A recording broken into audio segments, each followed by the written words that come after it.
muchos de ustedes me han pedido que hablemos en esencia de qué se trata este proceso del Bitcoin en el país.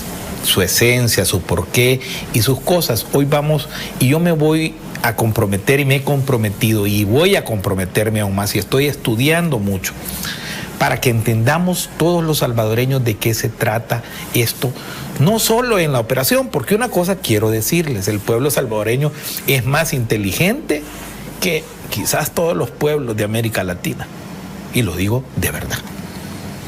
Porque a pesar de tanto cafre que nos gobernó durante tanto tiempo, casi 200 años, este pueblo siempre tomaba delantera, ventaja, se superaba. Primera regla de oro para entender este proceso, lo que les acabo de sugerir.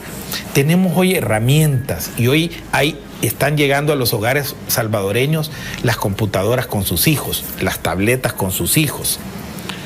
Hoy tenemos que aprender a educarnos, autoeducarnos también cuando tenemos una herramienta de modernidad tan grande y tan valiosa como es el Internet, como es todo lo que aparece. Hay una gama de conocimientos, de personas, de situaciones que podemos y la tenemos a la mano.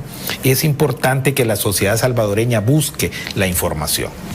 Esto rompió el ciclo vicioso de 200 años y nos ayudó a tener voz como pueblo a través de las redes sociales.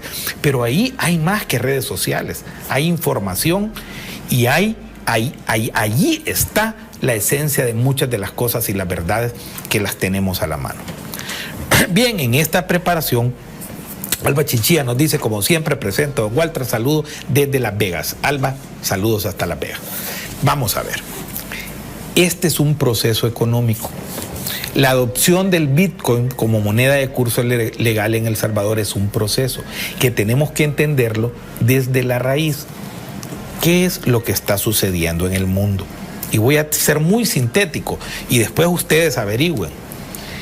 Adam Smith, un economista de Estados Unidos, fue como el padre, el creador de los principios del capitalismo, en donde se postulaba que todo ejercicio económico se basaba en alguien que ofrecía y alguien que demandaba el producto, el servicio o el bien, oferta y la demanda.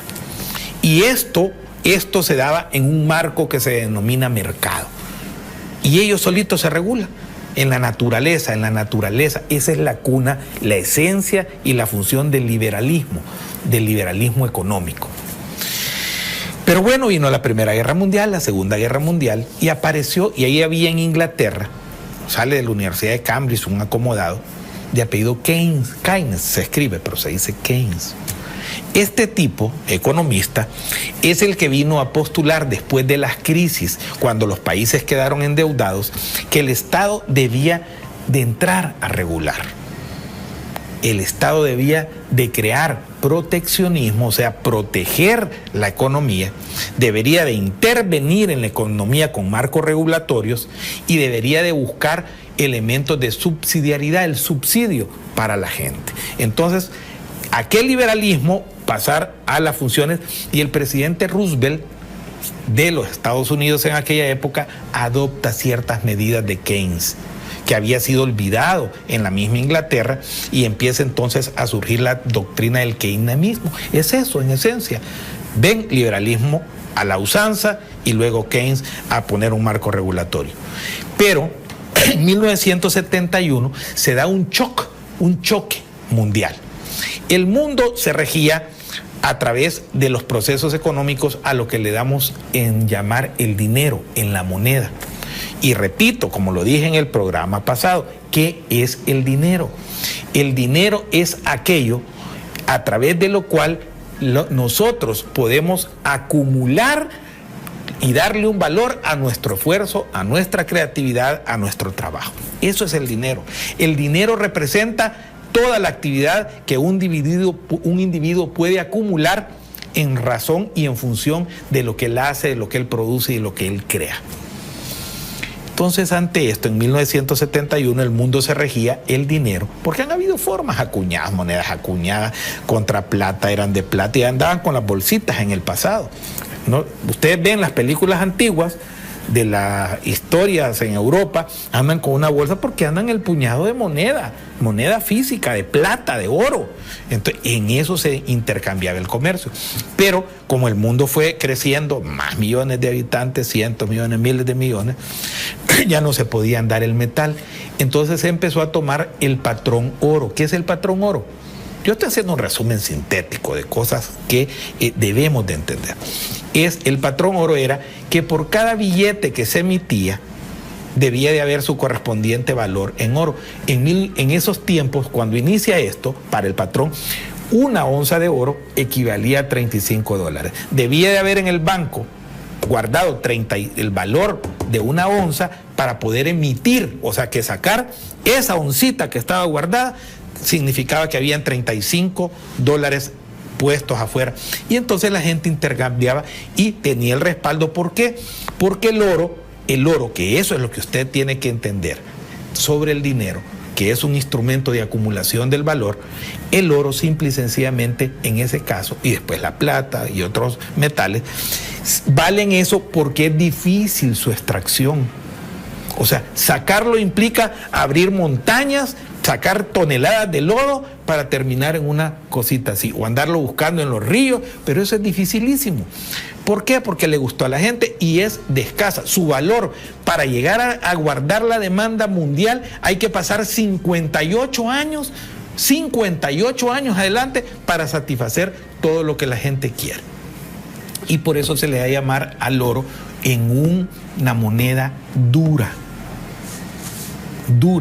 Pero en 1971 vinieron con esta teoría keynesiana y todas estas cosas, el Estado como ente regulador, y el oro del mundo estaba acumulado, y habían dicho que el patrón, para obtener unificación comercial mundial, que el dólar iba a ser la moneda del mundo respaldada para hacer los negocios internacionales y todo. Pero a cada dólar debía de haber una onza de oro con el valor correspondiente del oro. Y entonces los Estados Unidos, viene Francia en primer lugar y le dice, allá por 1970, 69 empieza a exigirle, me devuelve mi oro. Y se sospechaba que los Estados Unidos ya estaba emitiendo más papel que el oro que tenía en sus reservas de los países.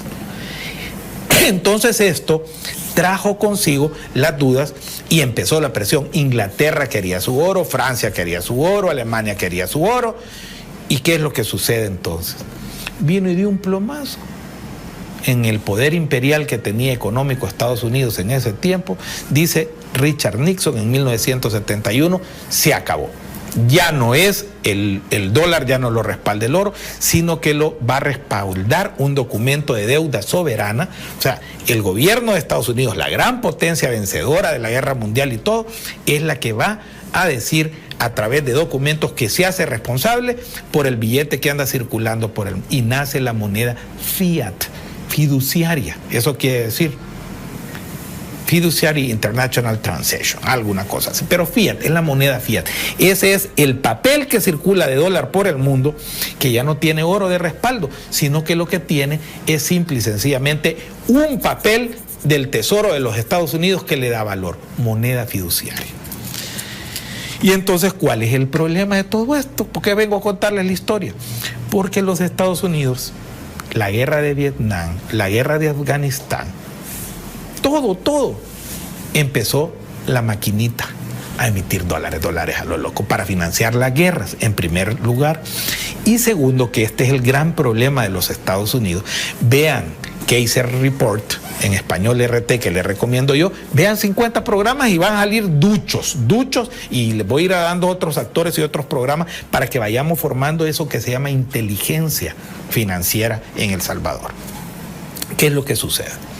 Los Estados Unidos, esta teoría keynesiana de la protección, de la regulación, viene y empieza a chocar contra las normas de la libertad. Los Estados Unidos, pueblo al que yo admiro y amo, y economía y nacimiento y surgimiento de la democracia desde George Washington, cuando se independencia, se basa en la libertad del individuo. ¿Qué sucede? Vienen y cuando pierden el control financiero del mundo los Estados Unidos, entonces salen las otras doctrinas que crean el neoliberalismo. En la Universidad de Chicago viene un tal economista de apellido Friedman, prepara un cúmulo de acciones y de ahí se basa todo este desmadre que ha habido en el mundo y nace el liberalismo, neoliberales, que son las medidas del consenso de Washington que empiezan a obligar a través de la creación del Fondo Monetario Mundial, el Banco Mundial, a dictar las políticas en las cuales iban a decirle al mundo cómo se rige económicamente, pero en función de ¿qué? De un gran problema. El problema de los Estados Unidos del neoliberalismo es que desarticuló su planta productiva y los que viven en Estados Unidos no me dejan mentir. Los que tienen años de vivir.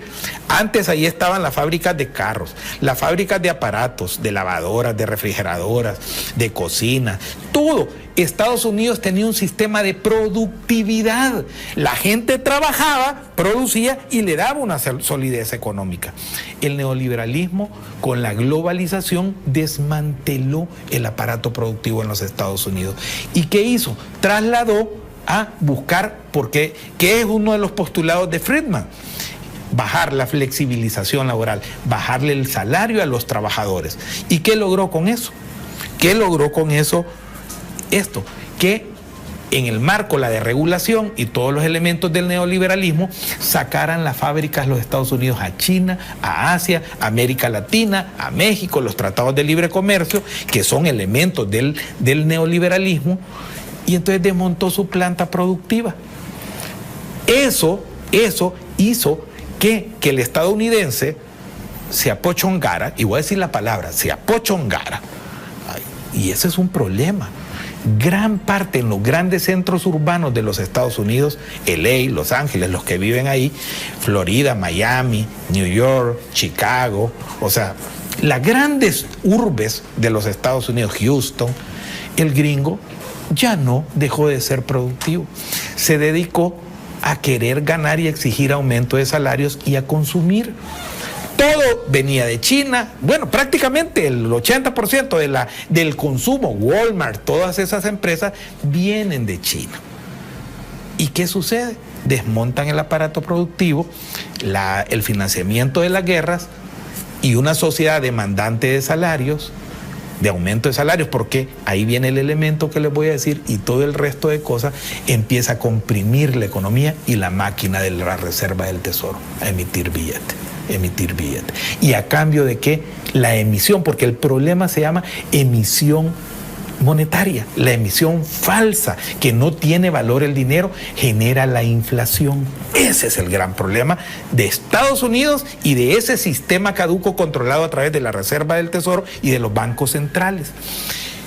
Y ahí es donde surge, porque esto es la esencia de lo que yo les quiero contar.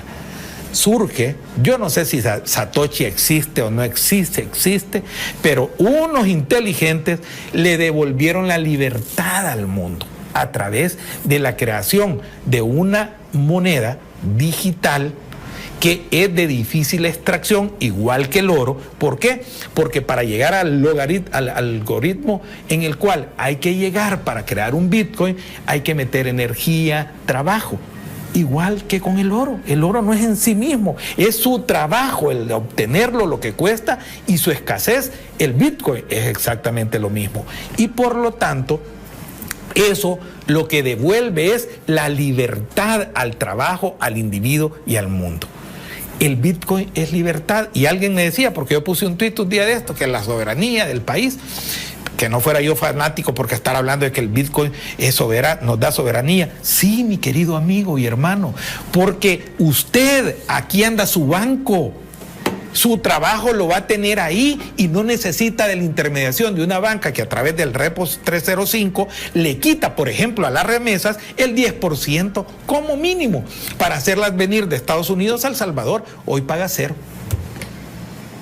Eso se llama soberanía. Verdad, sincera, no un billete que le están dando a usted a través de la banca, que la banca va chupando, y vamos a seguir hablando de esto cada programa, por lo menos 10, 15 minutos.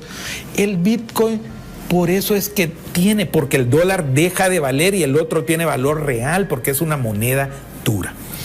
Y entonces la gran crisis de la cosa es esa, que viene la hiperinflación en Estados Unidos, unida a la pandemia, le meten más dinero, echan la máquina a andar, por eso es que el Bitcoin va a ir para arriba siempre.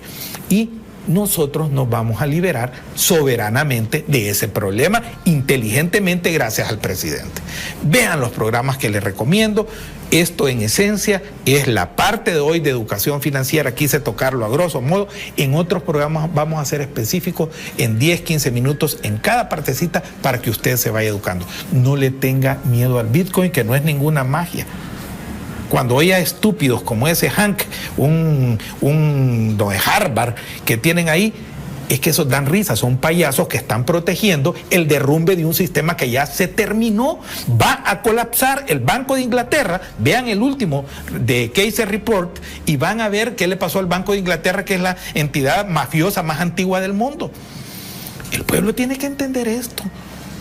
Y aquí venimos con argumentos. Y hoy sí, y me voy a preparar más para darle a lenguas largas como el membreño ese que anda hablando estupideces y a todos esos banqueros chayoteros para enseñarles qué es de verdad lo que está pasando en este gran proceso de transformación.